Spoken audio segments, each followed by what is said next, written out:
जय जानकी मित्रों, आज हम लोग बृहस्पतिवार के कथा के विषय में बात करेंगे कि बृहस्पतिवार व्रत जो है उसकी कथा क्या है। बहुत सारे लोग बृहस्पतिवार का व्रत करते हैं, तो उन लोगों के लिए ये वीडियो है। आप लोग इस वीडियो को अवश्य देखिए। सबसे पहले आपको क्या करना है कि ब्रह्म मुहूर्त में जगना है बृहस्पतिवार के दिन। उसके बाद स्नान करके पीले रंग का वस्त्र धारण करें।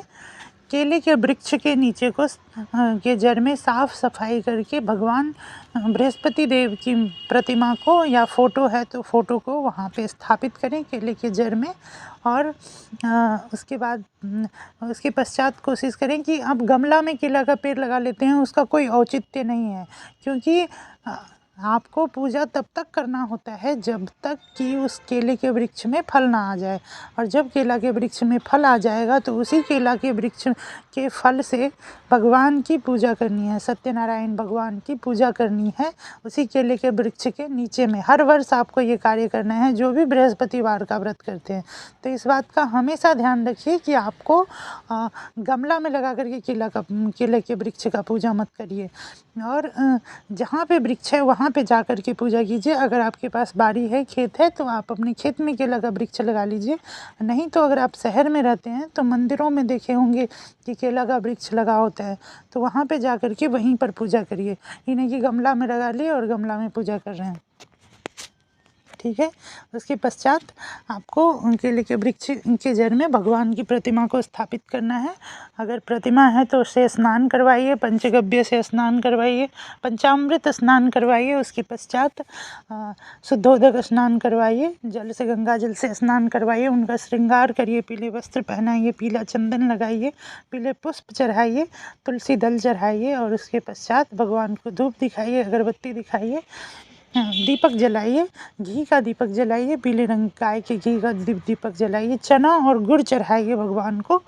और उसके पश्चात बृहस्पतिवार का व्रत कथा पढ़िए। व्रत कथा पढ़ने के पश्चात फिर जाकर के भगवान की आरती करिए। तो आज हम लोग बात करते हैं बृहस्पतिवार व्रत कथा के विषय में कि बृहस्पतिवार का क्या व्रत कथा है। मित्रों, प्राचीन काल की बात है, किसी राज्य में एक बड़ा प्रतापी और दानी राजा राज करता था। वह हर गुरुवार को व्रत रखकर दीन दुखियों की मदद करके पुण्य प्राप्त करता था, परंतु ये बात उनकी रानी को अच्छी नहीं लगती थी। वह ना तो व्रत करती थी और ना ही दान पुण्य में विश्वास रखती थी। इतना ही नहीं, वह राजा को भी ऐसा करने से मना करती थी। एक समय की बात है, राजा शिकार खेलने के लिए वन गए। घर पर रानी और दासी थी। उसी समय गुरु बृहस्पति देव साधु का रूप धारण करके राजा के दरवाजे पर भिक्षा मांगने के लिए आए। साधु ने जब रानी से भिक्षा मांगी तो वह कहने लगी, हे साधु महाराज, मैं इस दान और पुण्य से तंग आ गई हूँ। आप कोई ऐसा उपाय बताएं जिससे कि सारा धन नष्ट हो जाए और मैं आराम से रह सकूं। इतना सुनकर बृहस्पति देव ने कहा, हे देवी, तुम बड़ी विचित्र हो। संतान और धन से कोई दुखी होता है? अगर अधिक धन है तो इसे शुभ कार्यों में लगाओ।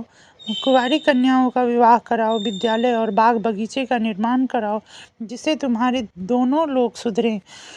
परंतु साधु की इन बातों से रानी को खुशी नहीं हुई। उसने कहा कि मुझे ऐसे धन की आवश्यकता नहीं है जिसे मैं दान में दूं, जिसे संभालने में मेरा सारा समय नष्ट हो जाए। तब साधु ने कहा कि अगर तुम्हारी ऐसी इच्छा है तो मैं जैसा तुम्हें बताता हूँ वैसा ही करना। गुरुवार के दिन तुम घर को गोबर से लीपना, अपने बालों को पीली मिट्टी से धोना, राजा से हजामत बनवाने को कहना, भोजन में मांस मदिरा का प्रयोग करना, कपड़े धोबी के यहाँ धुलने देना। इस प्रकार 7 बृहस्पतिवार करने से तुम्हारा समस्त धन नष्ट हो जाएगा। इतना कहकर साधु के रूप में बृहस्पति देव अंतर्ध्यान हो गए। साधु के अनुसार कई बातों को पूरा करते हुए रानी को केवल 3 बृहस्पतिवार ही बीते थे कि उसके समस्त धन संपत्ति नष्ट हो गई। भोजन के लिए राजा का परिवार तरसने लगा। तब एक दिन राजा ने रानी से बोला, हे रानी, तुम यहीं रहो, मैं दूसरे देश को जाता हूँ। क्योंकि यहाँ पर सभी लोग मुझे जानते हैं, इसीलिए मैं कोई छोटा कार्य नहीं कर सकता। ऐसा कहकर राजा दूसरे देश चले गया। वहाँ वह जंगल से लकड़ी काट कर लाता और शहर में बेचता था। इस तरह वह अपना जीवन व्यतीत करने लगा। इधर राजा के प्रदेश जाते ही रानी और दासी दुखी रहने लगी। एक बार जब रानी और दासी को 7 दिन तक बिना भोजन के रहना पड़ा तो रानी ने अपनी दासी से कहा, है दासी, पास ही के नगर में मेरी बहन रहती है, वह बड़ी धनवान है, तू उसके पास जा और कुछ ले आ ताकि थोड़ी बहुत गुजर बसर हो जाए। दासी रानी के बहन के पास गई। उस दिन गुरुवार था। रानी की बहन उस समय बृहस्पतिवार की व्रत कथा सुन रही थी। दासी ने रानी की बहन को अपनी रानी का संदेश दिया, लेकिन रानी की बड़ी बहन ने कोई उत्तर नहीं दिया। जब दासी को रानी की बहन से कोई उत्तर नहीं मिला तो वह बहुत दुखी हुई और उसे क्रोध भी आया। दासी ने वापस आकर रानी को सारी बात बता दी।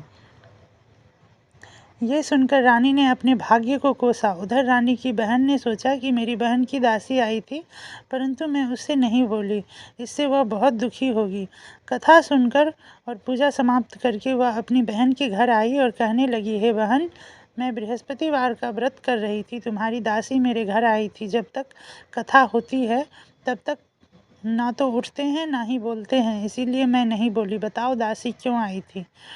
रानी बोली, बहन, तुमसे क्या छिपाऊं, हमारे घर में खाने तक को अनाज नहीं है। ऐसा कहते ही रानी की आंखें भर आई। उसने दासी समेत पिछले 7 दिनों से भूखे रहने की पूरी बात अपनी बहन को बता दी। रानी की बहन बोली, देखो बहन, भगवान बृहस्पति देव सबकी मनोकामना को पूर्ण करते हैं। देखो, शायद तुम्हारे घर में अनाज रखा हो। पहले तो रानी को विश्वास नहीं हुआ, पर बहन के आग्रह करने पर उसने अपने दासी को अंदर भेजा तो उसे सचमुच अनाज से भरा एक घड़ा मिला। ये देखकर दासी को बड़ी हैरानी हुई। दासी रानी से कहने लगी, हे रानी, जब हमको भोजन नहीं मिलता तो हम व्रत ही तो करते हैं, इसीलिए क्यों न इनसे व्रत और कथा की विधि पूछ ली जाए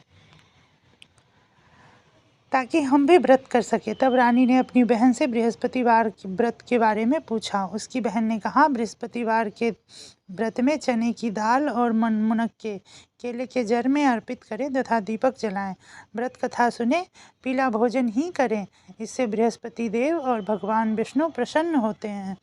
व्रत और पूजा की विधि बताकर रानी की बहन अपने घर लौट गई। 7 दिन के बाद जब गुरुवार आया तो रानी और दासी ने व्रत रखा हुआ घुड़साल में जाकर चना और गुड़ लेकर आई।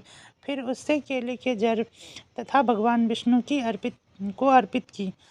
अब पीला भोजन की चिंता को लेकर दोनों बहुत दुखी हुई।